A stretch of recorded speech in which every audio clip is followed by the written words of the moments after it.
afternoon. Oxford defines the American dream as the ideal by which equality of opportunity is available to any American, allowing the highest aspirations and goals to be achieved. DEC member Kusim Kavia, born in Kenya and educated in the United Kingdom, certainly well represents that ideal. I started with DEC member because that is something she has in common with almost all of the attendees here. But like you, DEC member is just a part of her bio. I first met Kusim in 2011 when her company Combustion Associates, or CAI, applied for the President's E Award. Her company received that presidential award, and in 2016 we met again when Secretary Penny Pritzker presented her and company co-founder Mukund Kavia with a second award, the President's E-Star Award for Exports.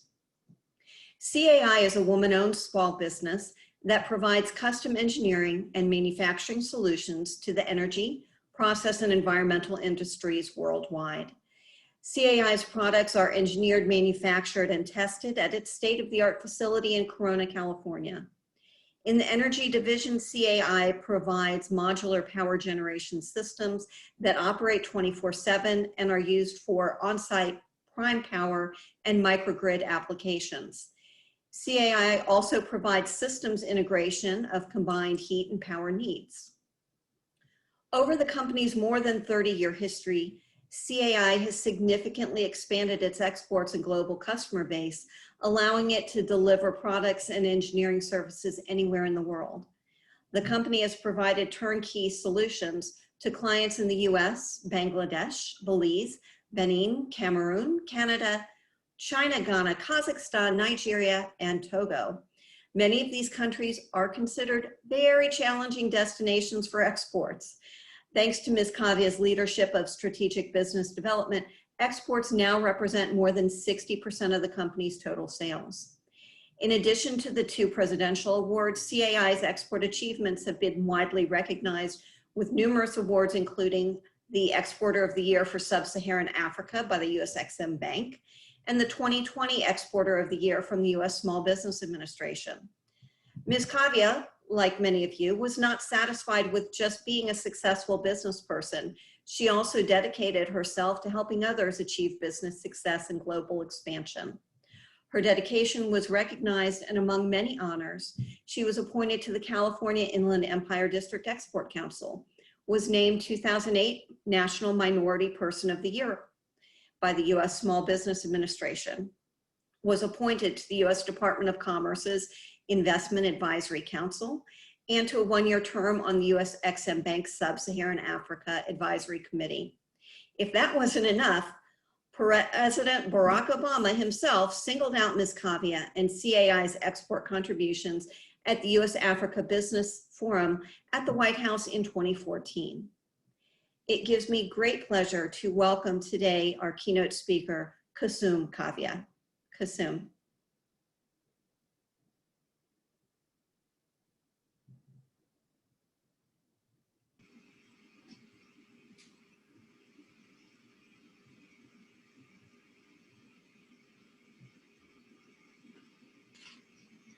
Kusim, your mic is live.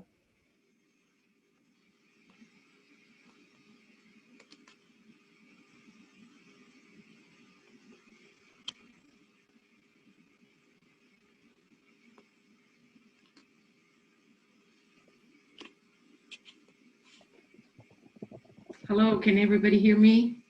We can. Yes.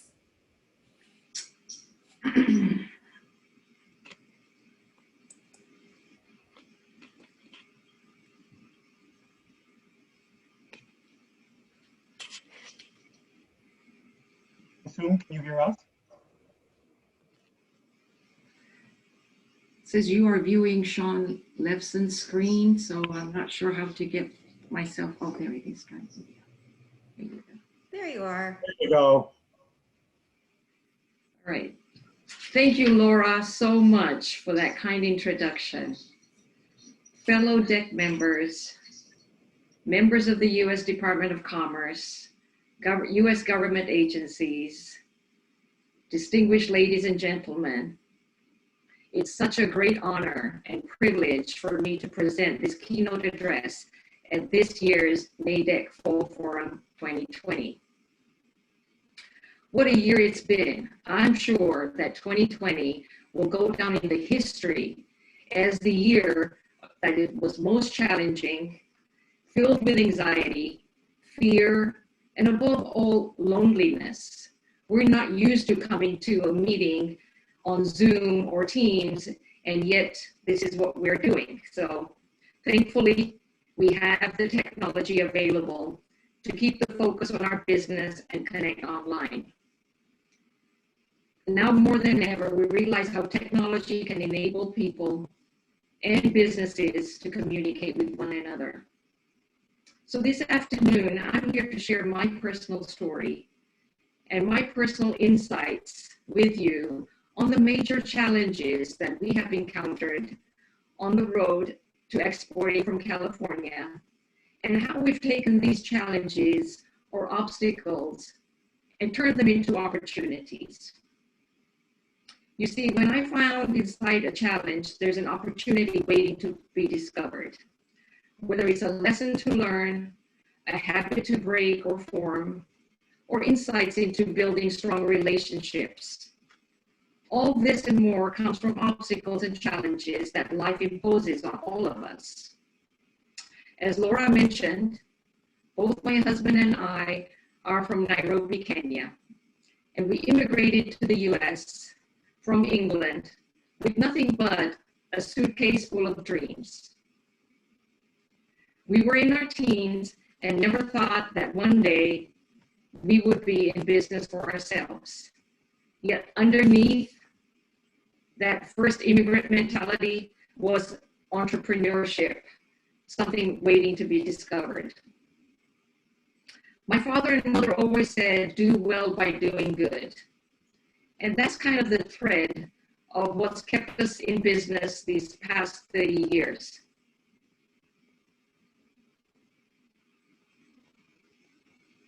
Is everybody able to hear me? We can. Thank you. So America is a place for dreamers. And we started off by doing well by doing good. CAI started out as being a consulting company in the air pollution control systems industry, where there was a big need in Southern California, as we have the most stringent emission standards. Now, we all know that a company grows by its customer base, employees, its networks, and our family-owned business, CAI, got its start the same way, from very humble beginnings. A very tiny office with a staff of 2, my husband and I. The first obstacle that we encountered was we were a husband and wife team. We had to work very closely together during the day and see each other in the evening as well. Secondly, we have strange names. And we were coming from a strange country. Even stranger is the name of our company, Combustion Associates. On many meetings, on many calls, people ask me, do you burn things? Do you combust them? And I have to say no. In fact, we provide guidance and systems and solutions for air pollution control. The second obstacle was that we were in a very competitive engineering environment. So we had to work twice as hard and really provide value for our customers. From consulting, we moved on to contracting, and today we are a full-fledged manufacturing company. And in our product line, we have the Spirit power generation systems. And here's an example of what those systems look like. So the earlier panel before me, we're talking about supply chain. And so you can relate that a manufacturer like CAI has thousands of other small businesses in our supply chain that provide us with the steel, with the cable, the pipe, Everything that you see here, instrumentation, controls that we need in order to make these units. And the best thing about selling these overseas is that it comes out with a made in USA flag that puts us above all competition from overseas. Also in the power generation business, you may know the very big giants in our industry. For example, GE, Siemens, Caterpillar. They all resonated with our customers. And so for them, the biggest question was, why should we go with CAI? And so we had to prove ourselves in providing custom engineering solutions and really listening to what the customer wanted. And often this was lacking in that big competition. It is no longer necessary to be a corporate giant to get the attention of important clients. We have to learn to be agile and have other customers feel important and valued. Now, for many years during this 30-year span, we have seen our slowdowns up and down in the economy, experienced not, no matter what, we could not have the work come in, and revenues were sliding, and we were worried about how we were going to meet the next payroll. Just like all of you other fellow DEC members who have your own businesses have to worry about how are you going to pay your suppliers and meet payroll. But you hang in there and you make the necessary cuts, including not taking your own paycheck, and learn how to survive. As Charles Darwin, the naturalist, observed, those who survive are those that evolve and learn to adapt. So our first order for power generation systems back in the year 2000 came out of California, but our biggest order to date came from a tiny West African country on the shores of the Atlantic Ocean named Benin. Now, it is a fact that less than a quarter of the African population has access to power. So going back to Benin, here were some of our challenges. Unknown territory, sub-Saharan Africa, the other side of the world, language barriers, culture barriers, customs barrier. And then on top of all that, our customer was a government. So we had bureaucratic challenges. We were entrepreneurs, they were government. And so you could imagine, we wanted to go fast, they slowed us down, they had their protocols and paperwork to complete. So when we first received this inquiry, I really did not know where Benin was located. Neither did I know that its citizens spoke French, and very different customs and culture when it comes to doing business.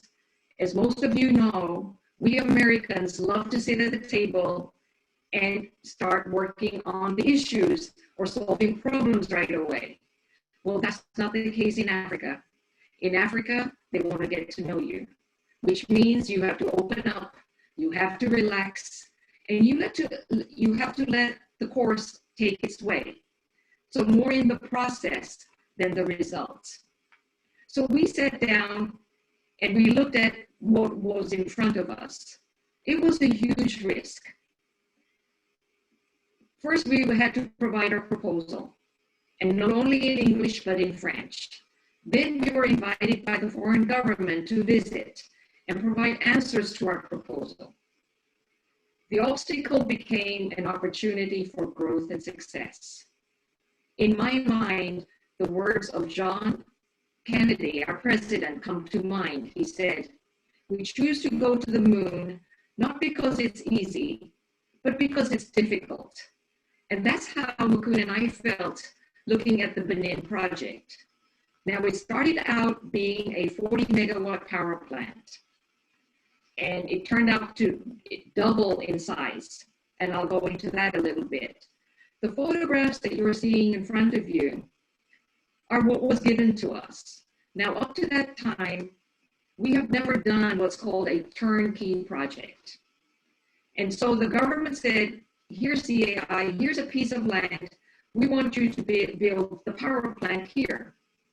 So we had to gather our resources, look at what was available, look at our networks, and actually go there and clear out the land, pour the foundation, dig the trenches, do all of that civil and structural work in country, on site, that we've never done before.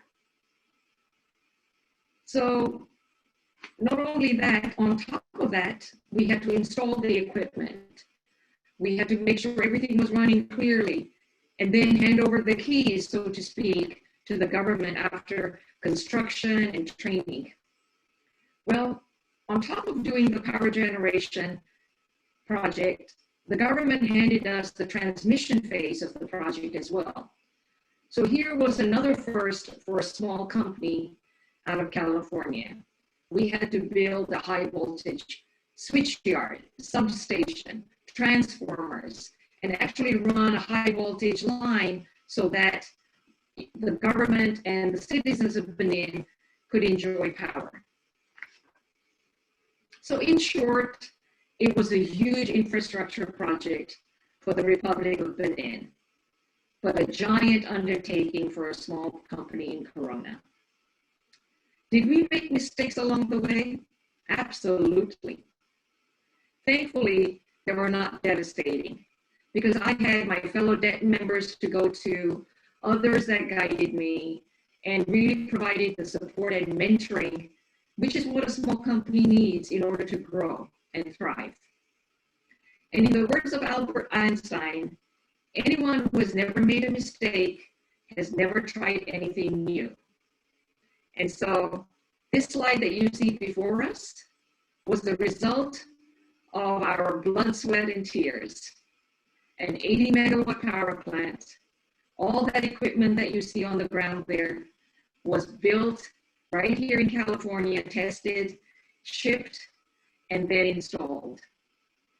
We also had to build large fuel tanks that you see in the background, and those were done in country.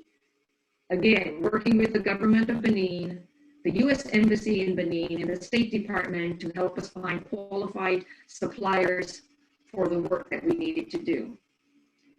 After this, of course, who can forget celebration? And so the next couple of slides are our way of celebrating. This photograph was taken at the City of Corona chamber, where they helped facilitate the full delegation to come and visit. And then the next slide is my husband, Makun, meeting with the president of the Republic of Benin, who came in, of course, did the official opening of the power plant. We had reporters. Everybody was very excited to have this equipment from the USA be part of their infrastructure. At the closing of the project, we took it upon ourselves to write down the lessons learned from doing this kind of a project. So the next slide talks about the E3 factor. E3 stands for education, empowerment, and employment.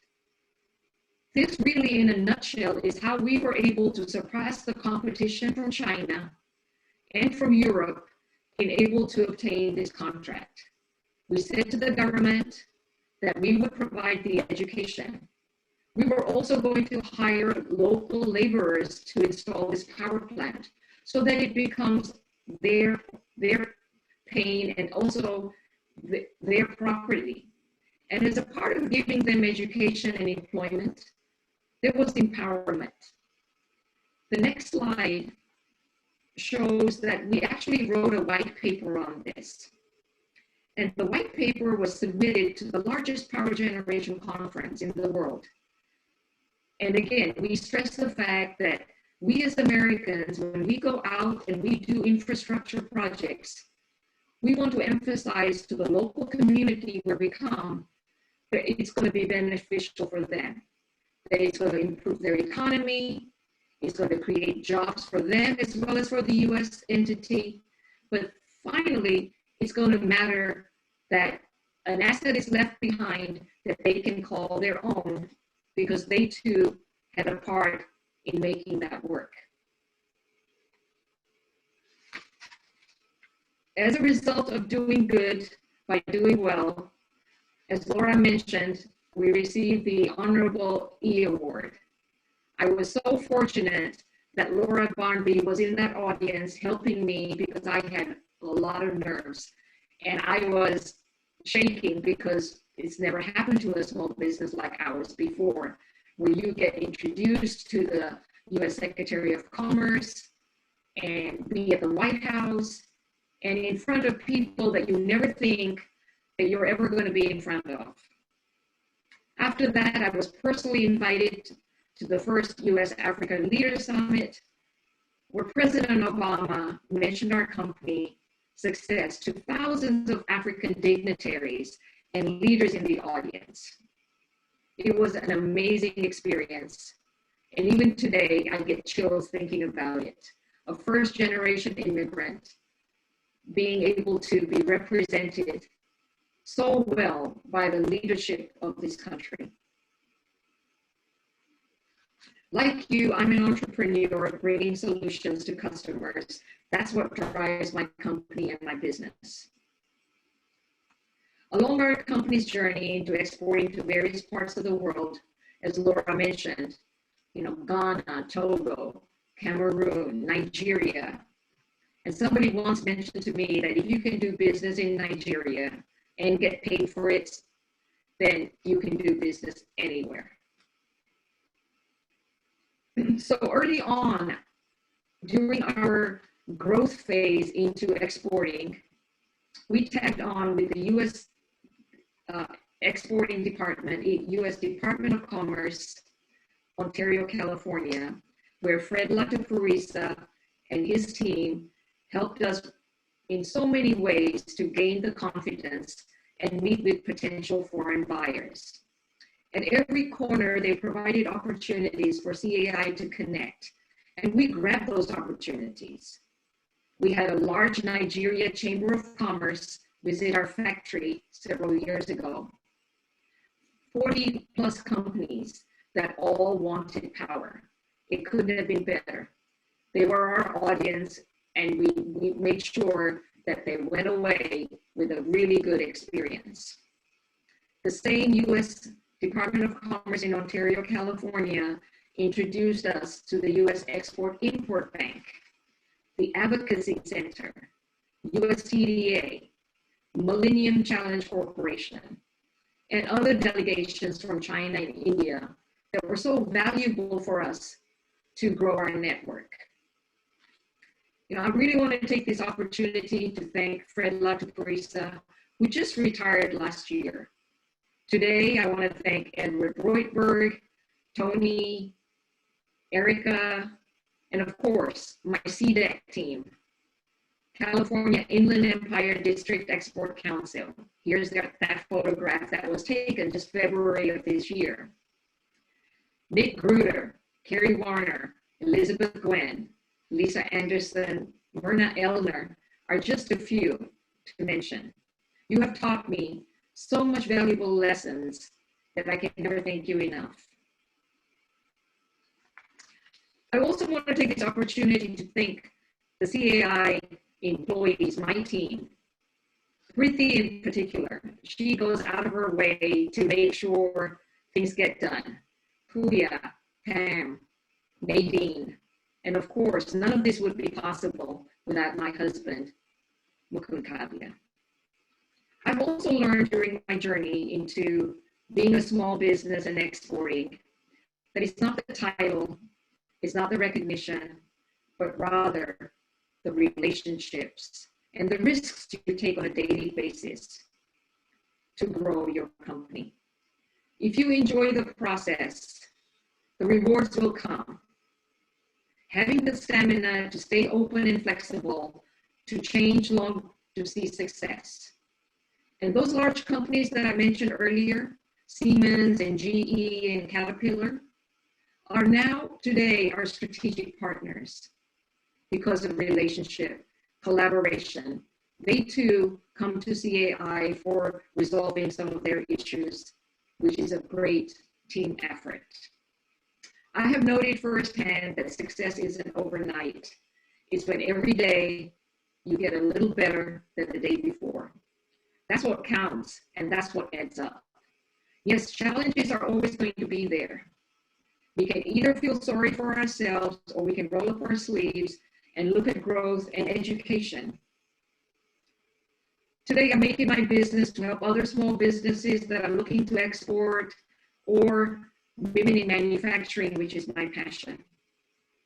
That's why the District Export Council and all of you national members are so vital to pass on your lessons learned to the next generation of exporters. I want to help other women come into the power business and into manufacturing. During COVID, working from home, there's been a lot of distractions, plus the anxiety of catching COVID at every corner. We're learning to starve your distractions and feed your focus, in the words of Daniel Coleman, for me has led to personal growth. I make it a point to bring my best self to every Zoom and every Teams meeting with potential clients, suppliers, etc. No distractions. I'm not after the results, but I'm loving the process to connect with others and finding out what their problems are and what kind of solutions do I have in my network that I can provide them with. In closing, I want to echo Sir Winston Churchill's words, which are, success is not final, failure is not fatal, it is the courage to continue that counts. Fellow DEC members, I applaud you in having the courage to continue and grow and evolve. That is what America is all about. The time has come to take charge of your destiny, to better ourselves and have our country be the great nation that leads through helping others, doing well by doing good, turning obstacles into opportunities for success. Thank you so much for giving me this opportunity to connect with you today. Thank you, Kusim. One of the things we miss out when we're on Zoom is we really can't show our appreciation for you coming to speak to us today. Thank you. It's an inspiring story and one worthy of emulation for so many other small American businesses to make that foray into international markets and into global trade. Certainly impressive. And again, I thank you for joining us today. It's been fantastic and we certainly do appreciate it. Also, I want to thank I want to thank the 20 speakers that we've had, quite a few people in the last 4.5 hours, and the additional people that came on and were helping us organize. And moreover, I'd like to thank you, the attendees, the DEC members, the international business people that have taken the time today to learn about some of the different areas, some of the different conditions that are out there right now in a risky world. Maybe getting some ammunition that you can go back and help other companies, your company, or other companies that are in your DEC area, as they too ask questions and try to figure out what's the best way for me to go internationally. So what I'm going to do is, now that you've got the ammunition to go help others, we're going to ask you to help the NADEC. You'll be getting a survey in the next couple days asking what more, the NADEC, what can we do for you? What would you like to see in these panels, presentations, and material? What can we do to assist you? Please fill that out, get it back, and we as the NADEC would certainly like to do what we can for you. So again, thank you all, Kusim especially. Thank you for attending today. Have a good evening, have a good afternoon, and if David Day's still on, I suppose you can go to lunch or something right now. Come back to work tomorrow, and if you're not going to do it yourself, help somebody else export something on a Friday. With that, I am going to end our webinar today. But if you'd like any final comments, again, one of those things that we miss out when we're not together, I'm going to leave the chat box open and feel free for several minutes to go ahead and share anything that you'd like to with your fellow attendees, your fellow DEC members, the speakers, and so forth. Again, have a good afternoon. Thank you very much.